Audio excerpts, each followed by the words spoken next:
এবারের বিপিএল আয়োজন ছিল বিসিবির জন্য এক বিশাল চ্যালেঞ্জ। কিছু ক্রিকেটারের অনুরোধে তামিম ইকবাল সরাসরি বিসিবি সভাপতির কাছে গিয়ে তাদের বক্তব্য তুলে ধরেন। ক্রিকেটাররা চেয়েছিলেন যে কোনো মূল্যে টুর্নামেন্টটি আয়োজন করা হোক। ফ্র্যাঞ্চাইজিদের বিশেষ ছাড় দিয়ে বিসিবি আয়োজন করে এবারের বিপিএল।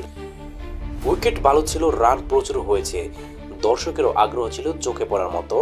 মিরপুর, সিলেট আর চট্টগ্রামে টিকিটের জন্য দর্শকদের লাইন, এমনকি বিশৃঙ্খলাও হয়েছে। তবে ফ্র্যাঞ্চাইজিদের নিয়ে তৈরি হয়েছে নানা বিতর্ক। ঢাকার পারফরমেন্স অস্বাভাবিক মনে হয়েছে অনেকের কাছে। রাজশাহী ও চিটাগাং দলের ক্রিকেটাররা পারিশ্রমিক নিয়ে ভোগান্তিতে পড়েছেন। চিটাগাং কিংসের ম্যানেজার লাবলুর রহমান দাবি করলেও বাস্তবে দেখা গেছে বেশ কিছু খেলোয়াড় এখনো পুরো পারিশ্রমিক পাননি।